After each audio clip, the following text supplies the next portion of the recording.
The Game of Life and How to Play It by Florence Scovel Shinn. Chapter 4. The Law of Nonresistance. Resist not evil. Be not overcome of evil, but overcome evil with good. Nothing on earth can resist an absolutely non-resistant person. The Chinese say that water is the most powerful element because it is perfectly non-resistant.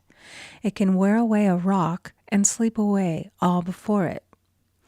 Jesus Christ said, "Resist not evil," for he knew in reality there is no evil, therefore nothing to resist.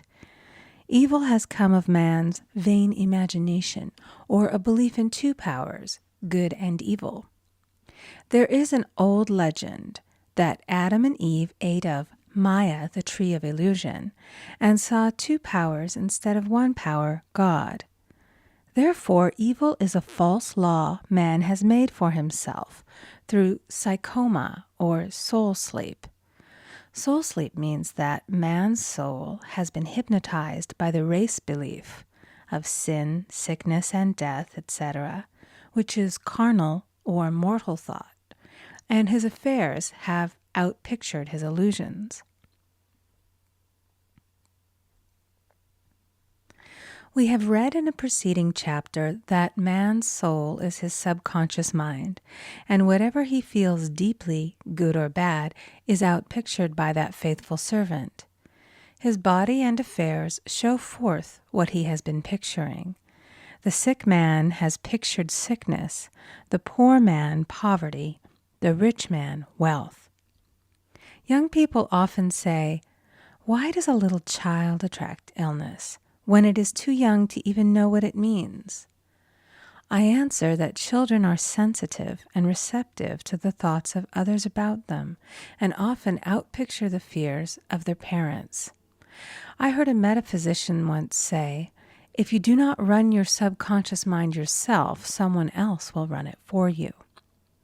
Mothers often, unconsciously, attract illness and disaster to their children by continually holding them in thoughts of fear and watching for symptoms. For example, a friend asked a woman if her little girl had had the measles. She replied promptly, "Not yet." This implied that she was expecting the illness and therefore preparing the way for what she did not want for herself and child.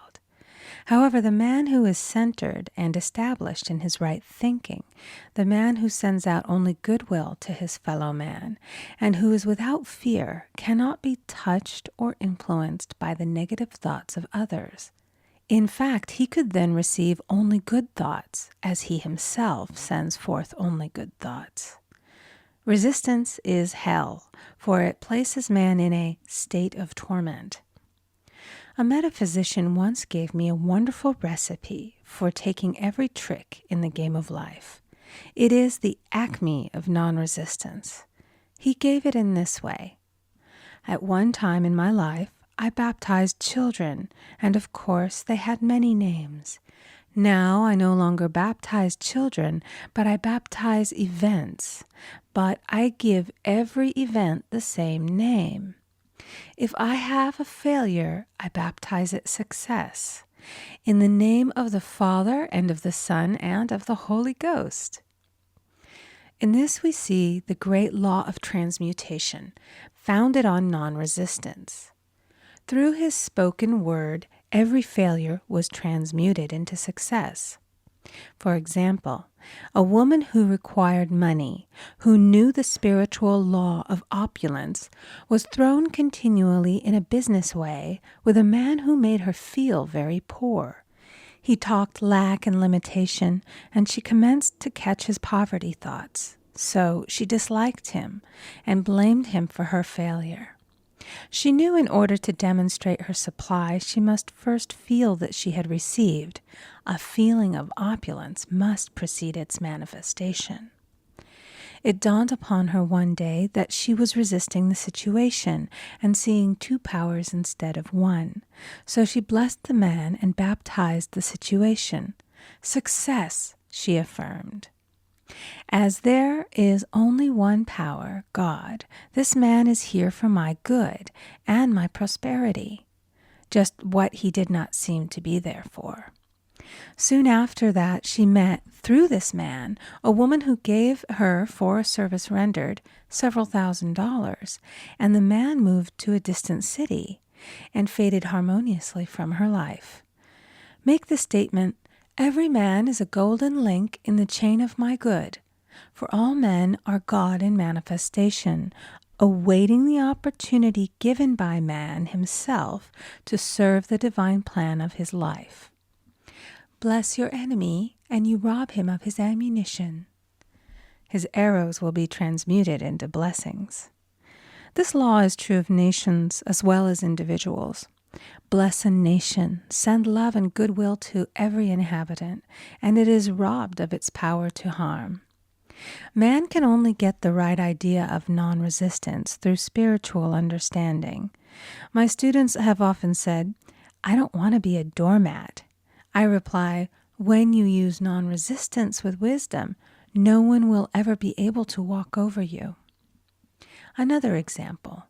One day I was impatiently awaiting an important telephone call. I resisted every call that came in and made no outgoing calls myself, reasoning that it might interfere with the one I was awaiting. Instead of saying, "Divine ideas never conflict, the call will come at the right time," leaving it to infinite intelligence to arrange, I commenced to manage things myself. I made the battle mine, not God's, and remained tense and anxious. The bell did not ring for about an hour, and I glanced at the phone and found the receiver had been off that length of time, and the phone was disconnected. My anxiety, fear, and belief in interference had brought on a total eclipse of the telephone. Realizing what I had done, I commenced blessing the situation at once. I baptized it success and affirmed, "I cannot lose any call that belongs to me by divine right. I am under grace and not under law." A friend rushed out to the nearest telephone to notify the company to reconnect. She entered a crowded grocery, but the proprietor left his customers and attended to the call himself. My phone was connected at once, and 2 minutes later I received a very important call, and about an hour afterward, the one I had been awaiting. One's ships come in over a calm sea. So long as man resists a situation, he will have it with him. If he runs away from it, it will run after him. For example, I repeated this to a woman one day, and she replied, "How true that is. I was unhappy at home. I disliked my mother, who was critical and domineering. So I ran away and was married. But I married my mother, for my husband was exactly like my mother, and I had the same situation to face again." Agree with thine adversary quickly. That means agree that the adverse situation is good. Be undisturbed by it, and it falls away of its own weight. "None of these things move me" is a wonderful affirmation. The inharmonious situation comes from some inharmony within man himself.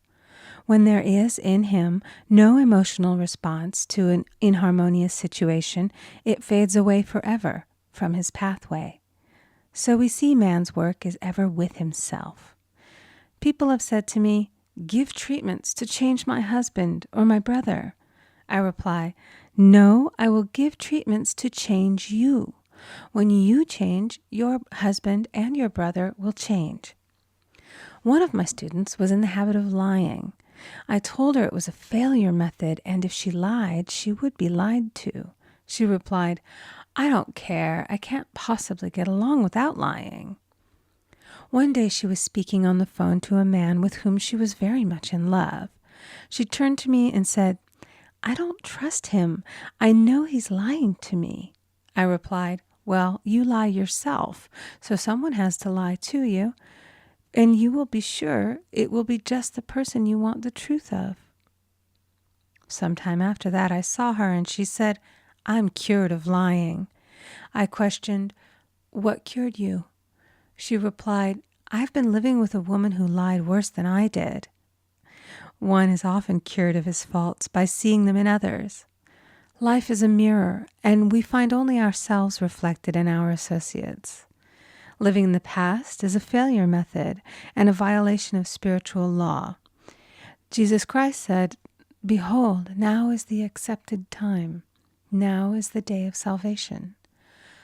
Lot's wife looked back and was turned into a pillar of salt. The robbers of time are the past and the future. Man should bless the past and forget it, if it keeps him in bondage, and bless the future, knowing it has in store for him endless joys, but live fully in the now. For example, a woman came to me complaining that she had no money with which to buy Christmas gifts. She said, "Last year was so different. I had plenty of money and gave lovely presents, and this year I scarcely have a cent." I replied, "You will never demonstrate money while you are pathetic and live in the past. Live fully in the now and get ready to give Christmas presents. Dig your ditches and the money will come." She exclaimed, "I know what to do. I'll buy some tinsel, twine, Christmas seals, and wrapping paper." I replied, "Do that, and the presents will come and stick themselves to the Christmas seals." This, too, was showing financial fearlessness and faith in God, as the reasoning mind said, "Keep every cent you have, as you are not sure you will get any more." She bought her seals, paper, and twine, and a few days before Christmas received a gift of several $100s. Buying the seals and twine had impressed the subconscious with expectancy and opened the way for the manifestation of the money. She purchased all the presents in plenty of time. Man must live suspended in the moment. Look well, therefore, to this day. Such is the salutation of the dawn. He must be spiritually alert, ever waiting his leads, taking advantage of every opportunity. One day I said continually, silently, "Infinite Spirit, don't let me miss a trick." And something very important was told to me that evening. It is most necessary to begin the day with the right words. Make an affirmation immediately upon waking. For example, "Thy will be done this day. Today is a day of completion. I give thanks for this perfect day. Miracle shall follow miracle, and wonders shall never cease." Make this a habit, and one will see wonders and miracles come into his life. One morning I picked up a book and read, "Look with wonder at that which is before you." It seemed to be my message for the day, so I repeated it again and again. Look with wonder at that which is before you. At about noon, a large sum of money was given to me, which I had been desiring for a certain purpose. In the following chapter, I will give affirmations that I have found most effective. However, one should never use an affirmation unless it is absolutely satisfying and convincing to his own consciousness. And often, an affirmative is changed to suit different people. For example, the following has brought success to many. "I have a wonderful work in a wonderful way. I give wonderful service for wonderful pay." I gave the first 2 lines to one of my students, and she added the last 2. It made a most powerful statement, as there should always be perfect payment for perfect service, and a rhyme sinks easily into the subconscious. She went about singing it aloud, and soon did receive wonderful work in a wonderful way, and gave wonderful service for wonderful pay. Another student, a businessman, took it and changed the word to business. He repeated, "I have a wonderful business in a wonderful way, and I give wonderful service for wonderful pay." That afternoon, he made a $41,000 deal, though there had been no activity in his affairs for months. Every affirmation must be carefully worded and completely cover the ground. For example, I knew a woman who was in great need and made a demand for work. She received a great deal of work, but was never paid anything. She now knows to add wonderful service for wonderful pay. It is man's divine right to have plenty, more than enough. His barns should be full, and his cup should flow over. This is God's idea for man, and when man breaks down the barriers of lack in his own consciousness, the golden age will be his, and every righteous desire of his heart fulfilled. End of chapter 4. Recording by Amy Conger.